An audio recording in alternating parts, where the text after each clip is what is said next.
Salud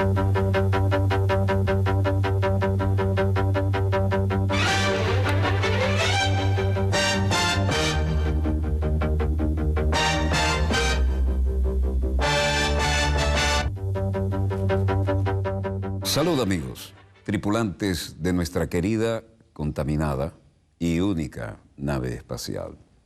La misma que desde la última vez que nos vimos por estos medios, por supuesto ha dado otra vuelta sobre su eje imaginario y también, por supuesto, sigue generando acontecimientos en pleno desarrollo. Y si no me ven de pie en el mapa es que tenemos una entrevista y en este caso, interesantísimo invitado.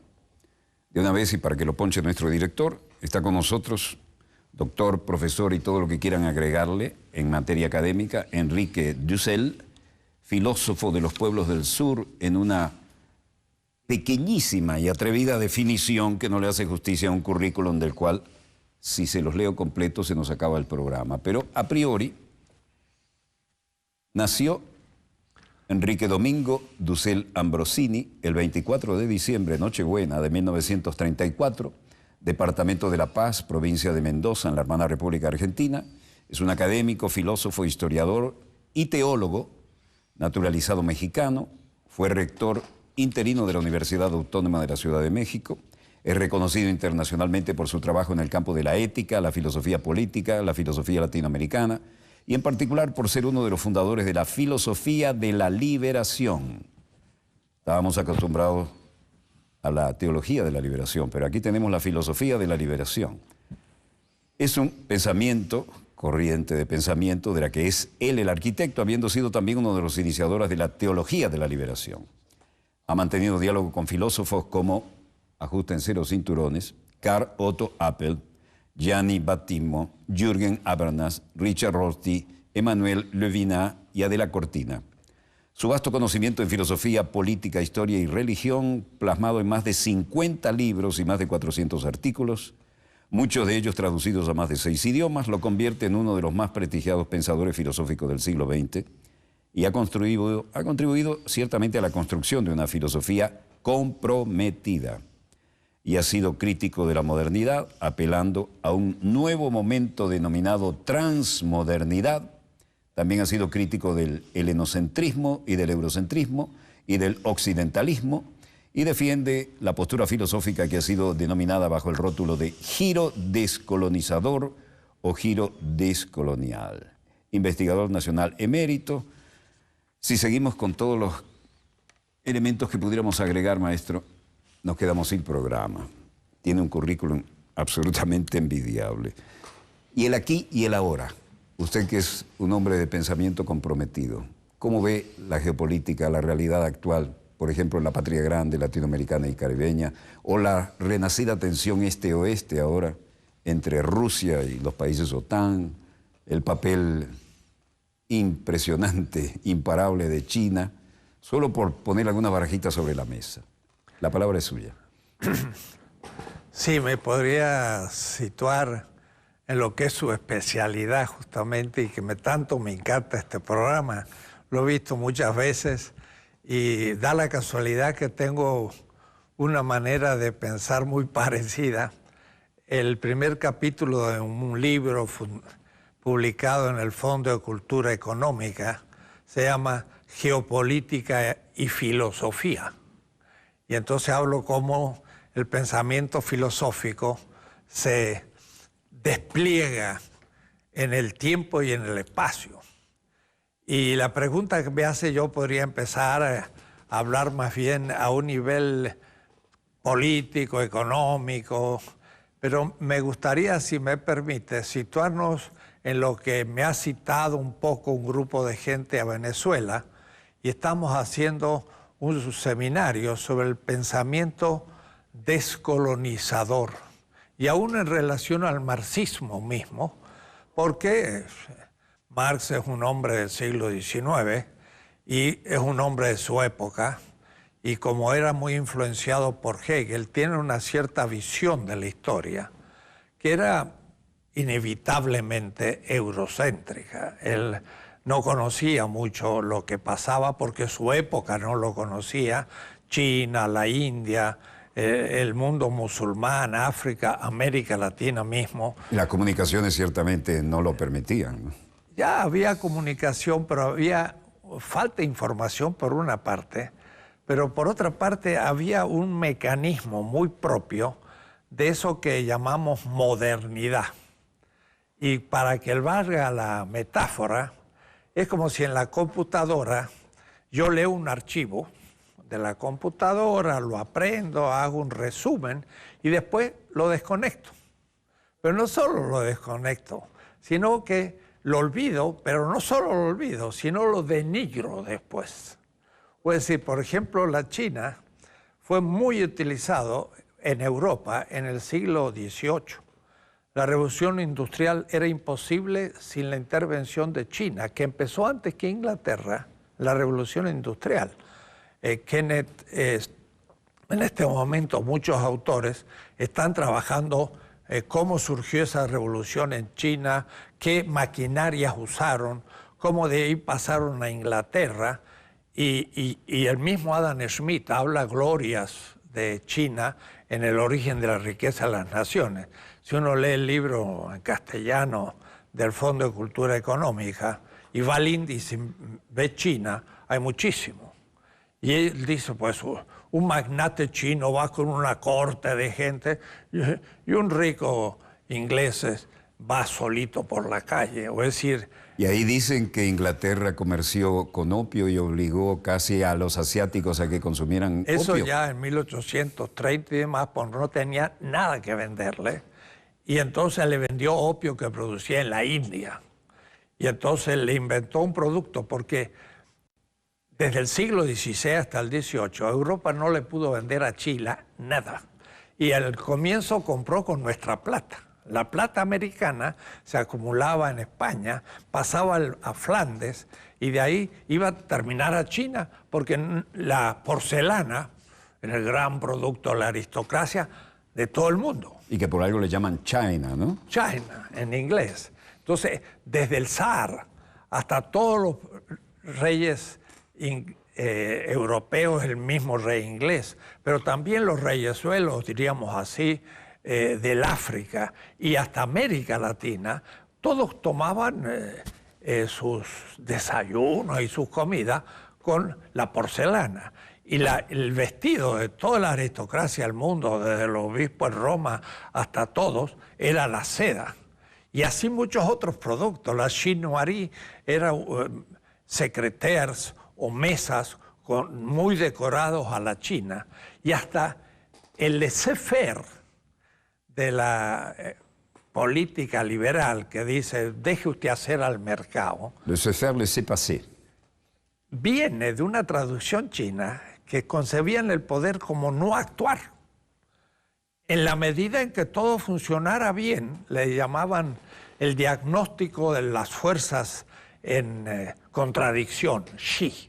Entonces, la gran estrategia para un emperador chino que se fundó en el 220 y duró hasta 1912, es decir, duró 21 siglos sin interrupción, aunque hubo mongoles que tomaron China y demás, pero una o dos generaciones de mongoles se hacían chinos, pues no tenían mucha cultura. Entonces, realmente los chinos tenían un poder gigantesco. Europa leyó ese archivo, lo desconectó y luego inventó todo lo que había tomado de China. Y así muchos otros. Hay un trabajo de Menzies que se llama 1434 y muestra que parece que hubo un legado del emperador chino a Eugenio IV en Florencia. Y entonces llegaron escritos chinos, libros impresos en papel, en 1434, como 40 años que Gutenberg va a descubrir la imprenta. Me tocó estar en Maguncia, en Alemania, en un instituto, y abajo había una estatua de Gutenberg porque él en Mainz descubrió la imprenta y imprimió parte de la Biblia en la catedral de Maguncia. Entonces lo veía todos los días para tomar el café y salir a la universidad. Pasa por ser el inventor de la imprenta. Lo que pasa es que los chinos en el siglo VIII habían descubierto la imprenta. y en el sexto el papel, y en el noveno tenían papel moneda. Y cuando Marco Polo lo metieron preso a la vuelta de su gran estadía en China, en Génova, estaba en la cárcel, pero otro compañero de cárcel le quería explicar cómo pagaban los chinos, pero no podía decir, pagaba una especie de pergamino, porque no sabía ni lo que era el papel. Se había adelantado 1000 años a la producción de papel moneda, que en Europa empieza prácticamente en el siglo XIX. O es decir, Europa va a tomar de otras culturas. Y esa modernidad, que parecería un invento gigantesco, se empieza a estudiar de nuevo. Y a eso le llamamos la descolonización epistemológica. Y es una geopolítica del conocimiento. Maestro, usted sabe que este programa tiene el orgullo de tener el mismo nivel de audiencia, que es récord, en todas las categorías socioeconómicas. ¿Podría, en beneficio de algunos integrantes de nuestra audiencia, explicar lo que usted y yo sabemos que es la epistemología? Bueno. Epistemología es lo que llamamos ciencia. En griego, episteme significa la ciencia. Ciencia matemática, astronómica, biología, pero también es la filosofía, es la historia, es la gramática, es la economía, es la política. Son las ciencias que se enseñan en la universidad. Entonces, la modernidad va a ser todo un manejo de una interpretación de la realidad. Y van a realmente, aunque parece tan extraño, inventar la historia que nosotros estudiamos en todos los colegios, primario, secundario, universitario. Pero no es en Venezuela ni en América Latina. Yo he dado conferencias en África, en Kenia, en Sudáfrica, y todo el mundo tiene la misma visión de la historia. Antigüedad, Edad Media, Edad Moderna. Pero eso lo hacen también en la India, lo hacen en todos los lugares de Europa, en Estados Unidos, se ha universalizado. Pero entonces uno pregunta, ¿quién inventó esta periodización en la que Europa es el centro de la historia? Tiene 2 siglos nada más. Lo inventaron los románticos alemanes al fin del siglo XVIII. Y Novalis tiene un texto que dice, nosotros inventamos la antigüedad. Uno dice, ¿cómo? No inventó. No, inventó el concepto de antigüedad. Ellos dicen, la civilización empieza por la China, pero es lo más infantil. O la libertad del emperador y los demás son todos obedientes. Pasa a la India, pasa a los persas, pasa a los griegos, a los romanos, la antigüedad. Pero la culminación de eso es la Edad Media. Y la Edad Media culmina en la modernidad. Y esa historia, que es una historia eurocéntrica, han logrado que lo estudie toda la gente en el mundo. En las universidades venezolanas, igual que las mexicanas, todos enseñan esa historia. Y están formados en eso. Y qué decir que, por ejemplo, la filosofía es la máxima responsable de ese eurocentrismo, porque dice, la filosofía empieza en Grecia, y de ahí pasa a los romanos y llega, ¿no?, al siglo XIII en Francia, y luego Descartes, el primer filósofo moderno, y seguimos. Es una invención, porque Herodoto, Platón, Aristóteles dicen, nuestra filosofía viene de Egipto. Pero Egipto tenía ya expresiones filosóficas hace 50 siglos. 26 siglos antes de Aristóteles ya estaban haciendo filosofía. Y por eso que los mismos atenienses decían, nuestra filosofía es muy antigua porque viene de Egipto. Atenas era una colonia de Sais, que era una ciudad egipcia. Y Palas Atenea, que era la diosa de Atenas, es la diosa de Sais, que era una ciudad egipcia, debo decir, de cultura negra. Es decir, los grandes faraones, Tutankamón y demás, eran negros, venían del sur del África. Y entonces ellos veían a los blancos de Grecia, le llamaban colorados, razas de bárbaros. El ser humano era negro, ¿no? Y tenemos que estudiar las cosas de otra manera. Pero lo más interesante es que la modernidad, que es nuestro problema, porque le hemos sufrido, ¿cómo comienza? Y entonces, por eso yo quería un poco usar un mapa para que sus oyentes, que están habituados por sus exposiciones al mapa... Le entrego mi puntero, como se entrega el sable. Mire... y el mapa es suyo. Muy bien, vamos a mostrar esto. Europa latino-germánica estaba dividida en Yugoslavia, porque esta era parte del Imperio Bizantino y esto el Imperio Latino. Quiere decir que cortaba aquí un poco en Polonia y los países bálticos. Esto era Europa. Ahora, esta Europa, en la Edad Media, estaba en la Edad Oscura, se dice, ¿no? ¿Por qué estaba en la Edad Oscura? Porque aquí había un muro. Los musulmanes, el Imperio Otomano, sitiaba Viena hasta el 1688. Y en el sur, Granada había sido hasta 1492 parte de ellos. O es decir, Europa estaba cortado del sistema que comprendía el Magreb, que es la actual Marruecos. Pero Marruecos y España es el gran califato de Córdoba en la Edad Media. Y después viene el reino de Fatimita en Egipto, y aquí en el centro, sobre el Éufrates, estaba Bagdad. Y sigue estando. Y sigue estando, pero mire el problema. La historia del siglo XXI-XXII no va a poder dejar de decir que los bárbaros del siglo XXI destruyeron a Bagdad. Debo decirle, lo mejor que yo pude ver por allí, tuve que cruzar en la época de la Guerra Fría el Charlie Checkpoint de Berlín, cuando estaba dividido, para ir a verlo en Berlín Oriental. Pero eso fue los alemanes que se llevaron todo lo que pudieron antes de que los dividieran, ¿no? Claro, pero de todas maneras, miren, los árabes venían de esta región, ocupaban todo esto, Turquía. Constantinopla lo habían tomado en 1453, estaba en Estambul. El Imperio Otomano ocupaba Bulgaria, Rumania y estaba completamente en esta zona.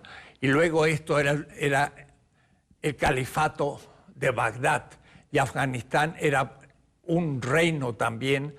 Los mogoles estaban en la India, y después estaban los sultanatos de Sudáfrica, el sudeste asiático, y llegaban hasta la isla de Mindanao, en Filipinas, que eran musulmanes. De tal manera que Colón, cuando pensó que iba a ir al Asia, porque él no conocía que había el Atlántico ni nada, se llevó un traductor del árabe y del hebreo, porque pensó que iba a encontrar musulmanes, no estaban tan mal informados. Ahora mira lo que era el mundo musulmán, era todo esto, y Europa era esto. 70 millones de habitantes aislados. Y en cambio la China tenía ella sola ya 150 millones. Y la India también tenía 150. Y el mercado mundial desde el año 400 hasta el 1800 estaba en esta zona. Y en toda Europa estaba completamente separada. Quiso por las cruzadas ir al centro del sistema para poder conectarse con las caravanas, pero los árabes eran muy fuertes, lo rechazaron. Entonces, ¿qué le quedaba a Europa? Salir por acá. Y salió por el Atlántico. Y entonces, la propuesta porque los portugueses se fueron a la África y lentamente llegaron por ahí, pero en el fondo tenían la visión de Eurasia. Pero Colón le cayó en manos unos mapas venecianos que Valdez Müller después va a dibujar cartográficamente en 1506, donde había un error, porque América del Sur estaba dibujada al sur de la China. era la cuarta península arábiga, pero hay dibujos de 1487. Entonces, había una península acá que le llamaban la península del dragón, porque eso tenía la forma como un dragón, y los chinos lo conocían. La segunda península era el sudeste asiático, la India y la Arabia Saudita. Entonces, Colón convence al fin a los reyes católicos que en enero conquistaron Granada y en marzo, ya liberados un poco de luchar contra los musulmanes, le dan el permiso para ir a unas islas perdidas del mar Océano, pero no perdían nada porque le dieron 3 carabelas de segunda categoría. Total, si este se moría en el océano, no habían perdido. Lo cierto es que él llega acá y en un casi récord llega a las Bahamas. Pero lo más interesante que Colón escribe en el diario a bordo: estoy cerca de las tierras del Gran Khan. Y el Gran Khan eran todos los reinos de la Siberia. Entonces él creía que había llegado acá a la China. Pero eso en el primer viaje. En el cuarto viaje, 1503, llegó a Panamá. Y los indígenas le hicieron del otro lado de un mar. Entonces le puso el Mar del Sur y escribió: estamos a 10 días de navegación del Ganges. Es decir, él creía que estaba en la península aquí y en 10 días iba a llegar a la India. Y estaba en Panamá. Américo Vespucci dice que salió en nombre de Portugal y dijo un nuevo mundo. Pero salió a las 4 penínsulas y llegó al Brasil, se fue para abajo, pasó el Ecuador y esto era más grande de lo que pensaba. Y llegó hasta la Patagonia y vio las huellas de los indios que se ponían cueros en los pies y dijo: estos son unos gigantes. Y dijo un nuevo mundo, pero no era América todavía. Lo cierto es que la pequeña Europa, de pronto en un siglo, multiplica por 3 su territorio y tiene millones de indígenas, los que quedan después de la devastación, que trabaja para Europa. El mundo árabe, China, la India, no tiene estos recursos nuevos. Y después, en 1546, descubren grandes minas de plata. La más grande de todo en Potosí, en Bolivia. 20.000 toneladas de plata en el siglo XVI. Esto devalúa la plata en todo el mundo. Entonces, cuando yo voy a los árabes, les digo: ustedes, el siglo XVI, ¿qué les pasó? No saben lo que les pasó. ¿Qué pasó? ¿Por qué desapareció el mundo árabe? Digo: mire, simplemente, los árabes eran el centro del mundo antes. Ahora los océanos son el centro del mundo, ustedes han quedado rodeados adentro. Además, la moneda que tenía se devaluó. Entonces tenían 10 monedas en el 1500 y en el 1600 valía una. América Latina explica la decadencia del mundo árabe. No lo habían pensado, pero es notable. Además, yo le digo a los árabes: ¿cómo ustedes no descubrieron América, que los tenían a un paso? No se explican. O es decir, hay ciertas preguntas que nunca lo han pensado. Esta expansión de Europa a América es el comienzo de la modernidad. Esta Europa subdesarrollada, periférica del gran continente euroasiático, fuera de las caravanas, científicamente en cero.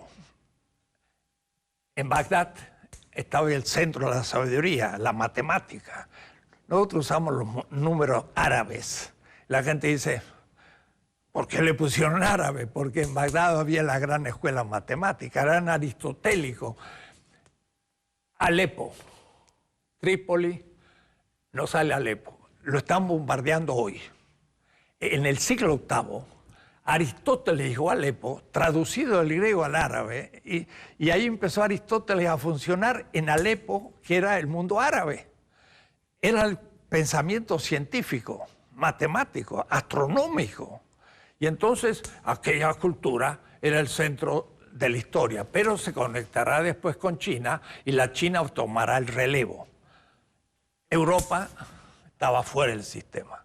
Pero ahora, con nosotros, colonial, va a surgir la modernidad. Entonces, nuestra hipótesis de trabajo está revolucionando el pensamiento porque nunca se había planteado así. Es una red que hay latinos en Estados Unidos, en Berkeley, en Duke, latinos, que hay mucha gente en América Latina, pero también en Europa, y ahora se expande por el África. En 3 semanas tengo que ir a Delhi, están leyendo nuestras cosas. Grossfogel, pues hicimos hace 2 meses un seminario sobre descolonización del pensamiento, ¿no? En Pretoria, en Sudáfrica. ¿Y por qué en Pretoria? Y la Universidad de Pretoria estaba en huelga. ¿Saben para qué? Para descolonizar la universidad en África. O es decir, había tomado el tema latinoamericano en África. ¿Sabe por qué? Porque, claro, en Sudáfrica estaba el apartheid y todo esto. El pobre Mandela estuvo 27 años preso. Salió un hombre extraordinario, reorganizó el país y toda la élite política es afro. Pero todo el mundo económico, el Boers, es blanco. Y los Boers tienen además la bomba atómica. Además. Y el pueblo es afro-negro. Y esos estudiantes están estudiando una visión europea de su propia historia. Porque la historia es el instrumento que empezó a destruir las otras tradiciones e impuso su historia como historia universal. Y entonces, hasta a través del marxismo. Porque la revolución marxista de Mao en China, aunque la verdad que él conocía a Wang Yanmin, que era un confuciano, y muchas veces decía Marx, pero lo que decía era Wang Yanmin, porque era un maestro de escuela, pero que sabía su tradición. Sin embargo, modernizan China y creen que todo lo anterior es burgués. Y la revolución cultural destruye el pasado. Y entonces la China, que había sido un esplendor durante 20 siglos, de pronto se quedó sin historia. Ahora, me decía el otro día Walter Miñolo, un colega, están haciendo 2000 museos en distintos puntos de China para recuperar su historia. Vuelven a... ¿Tan así se la borraron a los chinos? Mira, he estado en Pekín y se muestra un lugar donde estaba la dinastía Ming y a mí me llamó la atención. Eran todas paredes sin ninguna decoración. Parece una cosa franciscana. Uy, qué ascéticos que eran estos. Dice, no, lo que pasa es que la revolución cultural quemó todo. Y si no lo quemaron, lo descartaron como cosa perimida. Pero no sabían lo que habían hecho antes, ¿no? Y ahora sí, ya lo van recuperando. Pero entonces, el tema es que durante 3 siglos, España primero, pero después pasó hacia el norte, usufructó América Latina. Pero el África y el Asia tenía unos puntos en Angola, en Mozambique, pero no había hecho la conquista territorial. Eso lo va a hacer en África al fin del siglo XIX. Y la India, por ejemplo, va a ser ocupada en 1780. Es decir, que prácticamente 18. Y es con la revolución industrial. Porque el África y el Asia tenía caballos y tenía armas de hierro. Nuestros indígenas no tenían caballos ni armas de hierro. Y los tenían españoles... cascos. Tenían cascos. Ah, claro, tenían la misma... No, lo que manejaban el hierro. Digo. Ese era un fenómeno en el campo de batalla. Claro, total. Los hoplitas entre los griegos, pero también ellos, por supuesto. Y entonces, no pudieron hacer las colonias hasta la revolución industrial. Ahí sí le ganaron, pues tenían armas ahora de fuego y empezaron a tener barcos de otro tipo, y entonces ocuparon el África y Asia. ¿Y el papel del Imperio Británico ahí? Fundamental, porque aquí lo que llamamos nosotros la diferencia imperial va a pasar de Portugal y España a Flandes, porque los holandeses van a tomar parte del Brasil, van a tomar las colonias de Angola, van a llegar hasta Japón. Entonces, los holandeses... Y alguna islita en el Caribe también. Bueno, tenemos Curazao, 3 de enfrente. Curazao y demás. Bonaire, Aruba, Curazao. Claro, y ahí es interesante. Ahí, por ejemplo, en Curazao hay un Wall Street y había judíos. Pero eran los judíos expulsados por los reyes católicos de España que se fueron a Portugal, se fueron a Flandes y están en Curazao. Y esos mismos se fueron a Nueva, diríamos, Holanda y fundaron Nueva Ámsterdam. Pero cuando los ingleses vencieron a los holandeses se transformó en New England y en New York. Entonces los judíos de New York, que era Nueva Ámsterdam, vienen de España, eran sefarditas y son más antiguos que los anglos.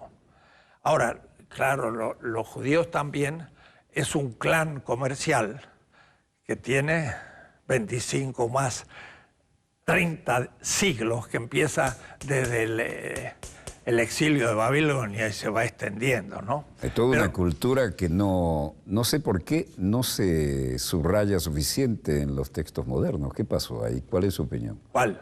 La de la influencia del pueblo judío en todo esto y sus intereses. Mire, Kautsky, en un libro que se llama El origen del cristianismo, dice algo muy interesante.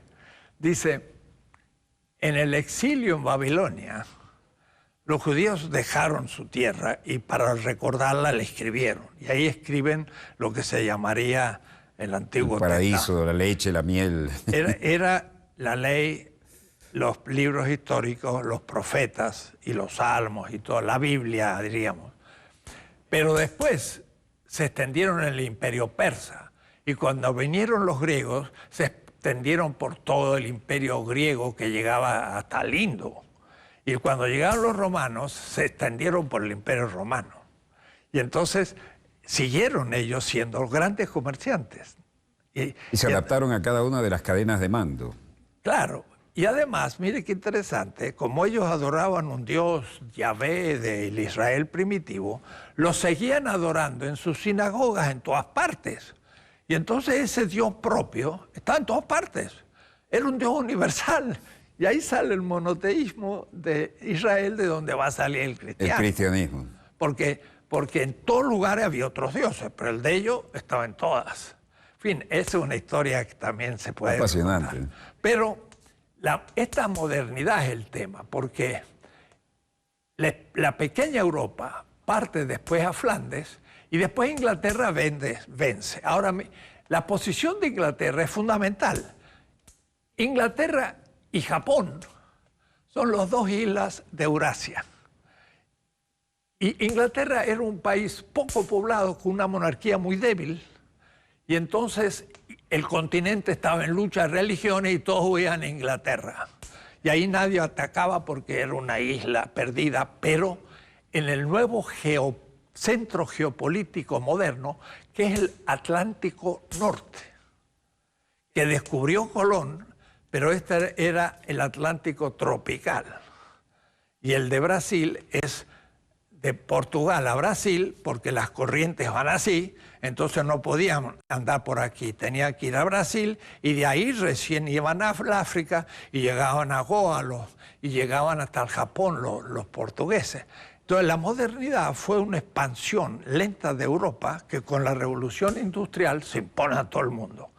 Pero el tema nuestro es que imponen una narrativa. Pero una narrativa que es retórica, o es decir, va a demostrar que Europa, y eso es Hegel explícito, dice Hegel, la historia va del este hacia el oeste, geopolítico, y Europa es el centro y el fin de la historia universal. Y entonces la antigüedad es el fundamento, la Edad Media es una edad difícil, y luego es la modernidad donde el espíritu germano eclosiona como espíritu universal. Y todavía en la Ilustración dicen, el sur de Europa era, porque no hace la revolución industrial. Grecia, Italia, España, Portugal, se quedan en el Mediterráneo. El norte de Europa va a ser ahora industrial. Y ahí Inglaterra va a ser el centro porque es una isla. Entonces son puros puertos. Y es una isla donde los Scottish, los presbiteranos, Glasgow, Estocolmo no, no importa. Los calvinistas son muy importantes porque Calvino se las arregla para hacer una interpretación de la Biblia que impedía a los cristianos y a los judíos dar préstamos al hermano, porque no había que explotar al hermano. Pero entonces en la Edad Media, por ejemplo, un cristiano no podía prestar a un hermano, pero un judío no era hermano. Entonces le asignaban la función de que él prestara. O es decir, lo enriquecieron los judíos para que cumplieran esa función pecaminosa, ¿no? Pero Calvino se la arregló para cambiar ese texto del Deuteronomio. Dijo, no, se puede prestar 5%. Y con esta variación, ya el cristianismo podía empezar a prestar dinero y ya podía empezarse a coordinar con el capitalismo. Pero no es extraño que Adam Smith es un calvinista y es el que escribe el primer libro de economía clásica. Y entonces es un cristianismo que se adecua al capitalismo, o más, es un cristianismo que inventa la teoría capitalista como Adam Smith. Pero eso se cumple en Inglaterra. Inglaterra, desde Cromwell, logra hacer una revolución porque el Estado inglés era muy débil. Entonces la burguesía tomó el poder siendo minoría. El mundo era feudal, pero desde el Estado impusieron el capitalismo. En Inglaterra se desarrolló y eso duró hasta la Segunda Guerra Mundial, que va a venir Estados Unidos, que va a ser el nueva etapa. Pero entonces esta modernidad es para nosotros el problema, que tiene un discurso histórico, científico y demás, que tapa a todos. En la historia hegeliana, América Latina no entra, estamos fuera de la historia. Porque el sur de Europa queda descalificado. ¿Y qué decir las colonias del sur de Europa? Peor todavía, somos colonia de algo que desapareció de la historia. Entonces, decir que España era un país moderno en el siglo XVI, el más importante de Europa, nadie lo cree. Pero fueron los españoles con la plata de Potosí y de Zacatecas que pagaron una gran escuadra y aquí, ahí en Sicilia, cerca de Catania, vencieron a los turcos en Lepanto. Y yo estaba ahí, había unas cosas, decía 1571, Lepanto. Yo digo, hacha, descubrieron en Potosí 1546. 25 años después pudieron hacer una escuadra, ya tenían plata y liquidaron a los turcos en el Mediterráneo. Y entonces la modernidad es nuestro problema, porque hoy en Venezuela, en México, en Argentina, en América Latina, toda la élite blanca es eurocéntrica. Sí. Esa visión de la historia, esa visión de la filosofía, de la ciencia, es la propia. Y creen que es de ellos y nuestra. Entonces nuestros estudiantes quieren ir a Europa o a Estados Unidos para sacar doctorados, vuelven, ganan concursos y cada uno compite a ver quién es más eurocéntrico que el otro y no conocen nada de América Latina. Ese es un temazo, perdóneme la expresión. Quisiera que usted con su autoridad académica abundara en ese tema. Ese desarraigo intelectual, esa orientación que va negando las propias raíces, ¿no? Es tremendo, porque en nuestra universidad, y por eso en Venezuela, gran parte de la gente que no entiende lo que puede significar una liberación de un pueblo, que es despreciado por un cierto racismo blanco, por un cierto machismo también, que es también colonial, pero sobre todo es intelectual, porque nosotros hoy damos becas para ir a Europa. estudian allá, sacan un doctorado, vuelven y hacen un concurso, ganan el concurso y van a enseñar lo que aprendieron, van a enseñar lo que dice Kant. Pero Kant vivió en Königsberg, aquí se llama Kaliningrado, que era parte de Lituania y ahora es Rusia. O es decir, vivía en el Báltico.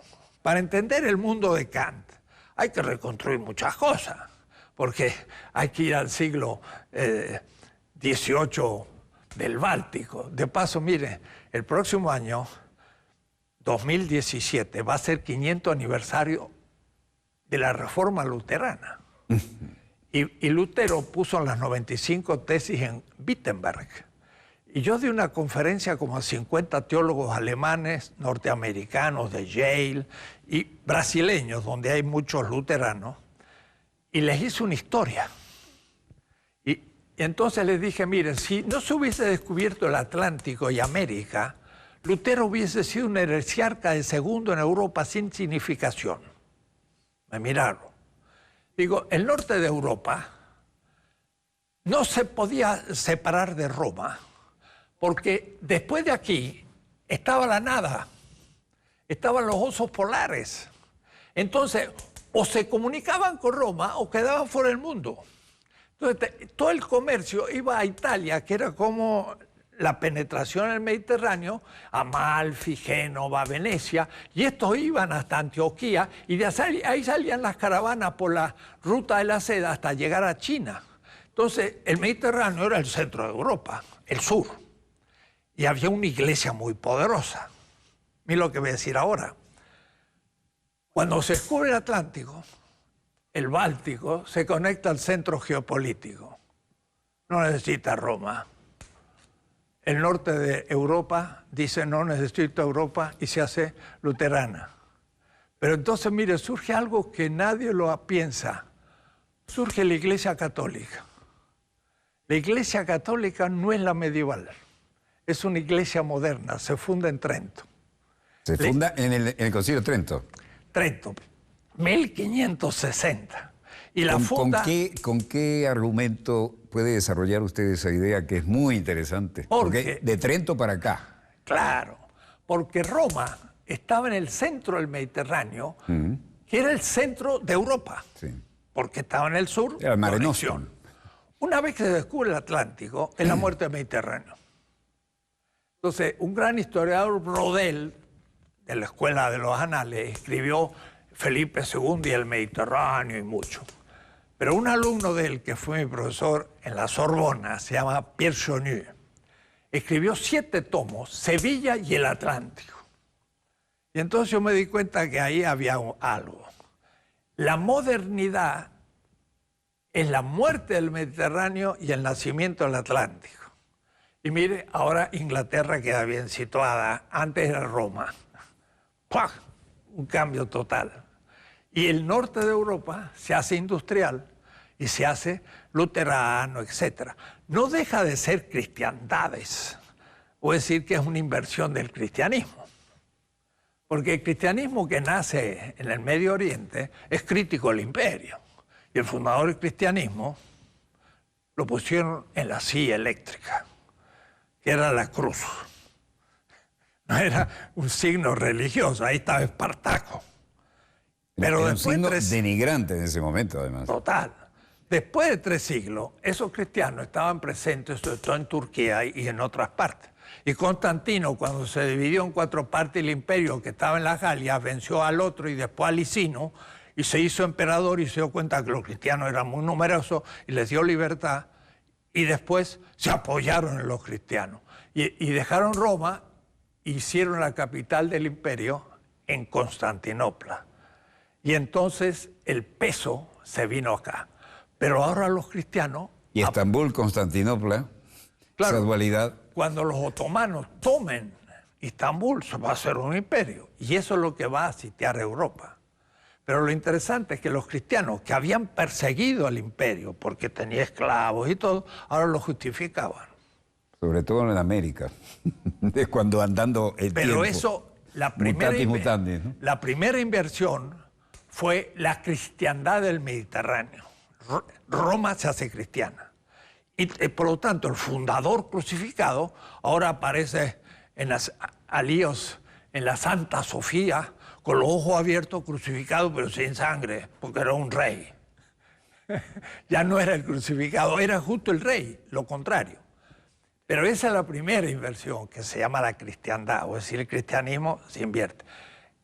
Con España va a haber la segunda inversión, porque ese cristianismo, de todas maneras, que va a ser avasallado por los árabes, porque les va a quitar todo el norte de Europa, de África y toda esta parte, se va a quedar arrinconado. Con América, entonces justamente hace una segunda inversión. Ya no es solamente el cristiano el que apoya a un Estado, sino que apoya a un imperio con colonias. Y nosotros somos una contradicción, porque somos colonias de un imperio que es cristiano, pero también somos cristianos, pero de segunda.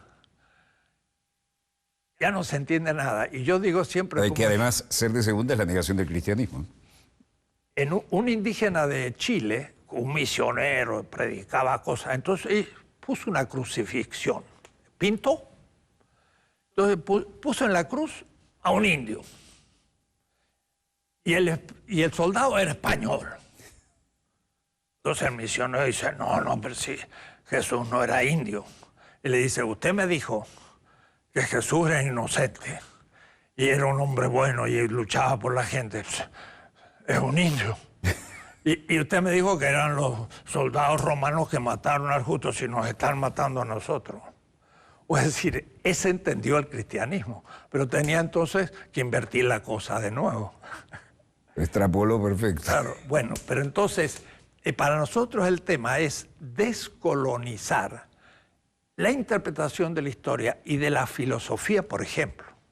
Porque Hegel, en 1818 al 31, cuando es profesor en Berlín, hace una visión de Europa y una visión de la filosofía, que es el primero, en que Europa queda como centro y fin de la historia.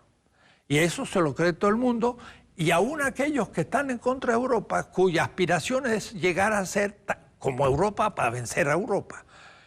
La misma Unión Soviética, el zarismo, era una Europa periférica, cuyo ideal era superar a Europa. Y muchas veces los líderes de la Unión Soviética decían, vamos a superar a Europa. Ese era el ideal.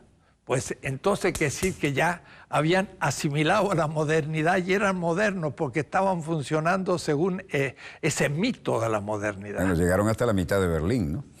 Claro, entonces es un tema novedosísimo. Sí, señor. Y que interesa a todo el mundo, porque todos fueron negados en su historia y sufrieron un colonialismo. La China no fue colonia militar, y sí en parte, porque tuvo Japón y tuvo Francia y tuvo también, pero era inmenso y resistió.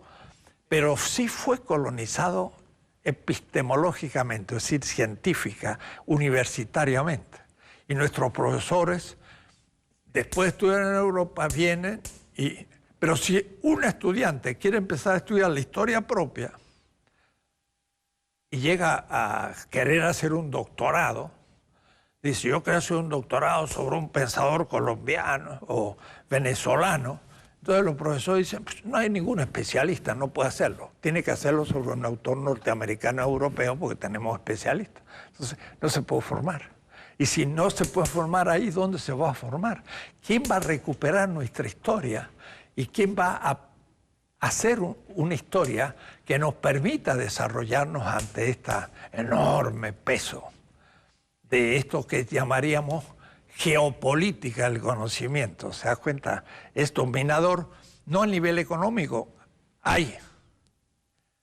no a nivel militar. Por supuesto que Estados Unidos es el poder militar y nosotros no podemos hacer nada. No a un nivel, pero a un nivel teórico, científico, también nos dominan. ¿Qué papel juegan los modernos medios de comunicación que son masivos e internacionales? Claro, y todas las grandes mitos, referencias, todo, son eurocéntricas. Entonces, partimos de los griegos, que es una invención alemana romántica, que piensan que ahí se originó, después pasó a Roma, pasó a la Edad Media y culminó en París, y después Ámsterdam está en Bélgica, está ahí en Holanda.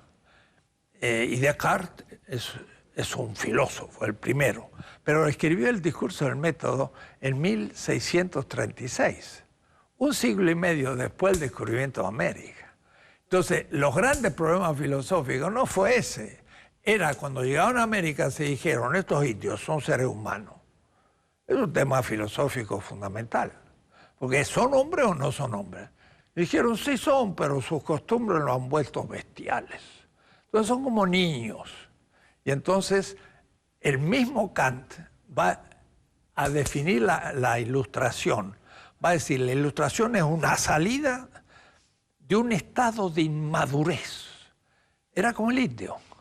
Pero el mismo inmaduro no quiere civilizarse, se opone. ¿Y qué significa civilizarse? Entonces dice Hegel, los ingleses se transformaron en los misioneros, una palabrita religiosa, de la civilización en el mundo. Y entonces, ahí estamos. Entonces, el problema es que ahora estamos haciendo... Esos misioneros llevaron la droga china. Todavía me acuerdo, a veces me acuerdo de citar eso porque lo tengo grabado acá, ¿no? Primera vez que estoy en Hong Kong. ¿Sí le parece? Voy al parque de los... Adelante, porque estamos terminando, ¿no? Voy al parque de los ingleses, que todavía se llama así, y a la entrada, gran letrero metálico que dice prohibido entrar con perros y con chinos. Y yo le digo, pero ¿cómo ustedes son capaces de aguantar esto? ¿Por qué no han sacado ese letrero? Dice, porque los queremos ahí para no olvidar lo que nos hicieron. Prohibido entrar con perros y con chinos. El parque de los ingleses en Hong Kong. Insólito. Y está ahí todavía. Sí, esto es una tarea muy difícil porque hay que recuperar archivos olvidados y entonces el pensamiento postmoderno, así llamado, fue una crítica de Europa a sí misma, pero todavía eurocéntrica. Y nosotros queremos hablar más bien de algo que va a ir más allá de la modernidad y una crítica de esa modernidad. Los jóvenes cuando descubren esto se entusiasman porque se dan cuenta que es una novedad y es cosas nuevas, hay que ponerse a estudiar y no estamos repitiendo, estamos inventando. Yo no quise ni siquiera, me mordí la lengua unas cuantas veces y le cedí todo el tiempo porque esto es una clase magistral obviamente y no es un lugar común. Y yo tengo la esperanza de que esto haya generado las necesarias inquietudes. No solo en los jóvenes, que sí nos ven y en gran proporción. Felizmente nos ven todas las categorías socioeconómicas y etarias, ¿no? Sino en aquellos que siguen el dogmatismo y tienen el cordón umbilical y la neurona en esos centros de poder, ¿no? ¿Qué debemos hacer? Nos quedan 3 minutos. ¿Cuál es su receta? Hay que continuar en este descubrimiento. Hay que aumentar los argumentos y hay que mostrar que si no se hace eso, es lo que dice un colega de una manera un poco jocosa y metafórica. Dice, si no se inventa una ciencia que parta de nosotros y que explique la realidad, somos sucursaleros. Ponemos sucursal. Entonces, yo soy filósofo, entonces uno le pregunta a un colega, ¿usted qué hace en filosofía? Yo, Kant. Ah, muy bien, usted estudia Kant. Y usted Hegel, y usted Heidegger, y usted Habermas. Sucursales. Y lo peor es que hace grandes comentarios, pero ni le llega a Habermas, porque Habermas ni le interesa lo que estamos nosotros comentando. Pero si nosotros le hacemos una crítica a Habermas, mostrando su eurocentrismo y cómo lo que dice vale para Alemania y Estados Unidos y nada más. Y lo que él dice en Kenia ni puede ir porque ni le entienden, entonces ya el Habermas dice, ¿qué pasó? Entonces, para que nos respeten, tenemos que primero respetarnos. Hay una frase de de una hermana república, de la familia, de la patria grande latinoamericana y caribeña, que uno de sus líderes dijo, o inventamos o erramos. Exacto, exacto. O inventamos o erramos. Sí, sí. Y después de esa clase magistral es magnífico. Geopolítica del conocimiento, pero también creación de conocimiento. Porque entonces tenemos todo por investigar y por empezar a ver de otra manera. Ahora, esta pequeña exposición la he hecho en muchas partes. Y le digo que produce un efecto. Lo he dado como en 20 universidades alemanas. En el 92 estuve un semestre, me invitaron a muchísimos lados. ¿20 universidades de? Alemania. De Alemania. También lo he hecho en París, lo he hecho en España, he sido profesor en Harvard, en Duke, en muchas partes. Pero a los profesores, no a los alumnos, se quedan calladitos. Como diciendo... Nos cambiaron el libreto, todo lo que estudié para tener la cátedra y ahora me cambiaron. Pero por eso no lo aceptan, porque como su poder se basa en ese conocimiento, si lo ponen en cuestión, como son autoritarios, no lo quieren aflojar. Si fueran investigadores, estarían felices que encuentran una nueva posibilidad de investigar lo nuevo. Pero muchos son burócratas. No se oxigenan. Y la mayoría. Maestro Enrique Dussel, una clase inolvidable. Quiero decirle que me siento muy orgulloso de haberlo tenido en Dossier y no es un lugar común. Cada vez que usted venga por acá, tiene el grato compromiso ineludible de venir a darnos otra clase magistral. Muchas gracias. A usted. Donde quiera que se encuentren de ese lado del receptor, muchas gracias por habernos permitido estar aquí con ustedes. No tengo la menor duda de que han disfrutado plenamente de este dossier. Nunca me vieron hablar tan poco y nunca he disfrutado tanto como ustedes porque me puse de ese lado del receptor para absorber como una esponja esta gigantesca mina de conocimiento. Hasta el próximo programa, donde quiera que se encuentren de ese lado del receptor. Les habló Walter Martínez. Disponga usted de las cámaras, señor director.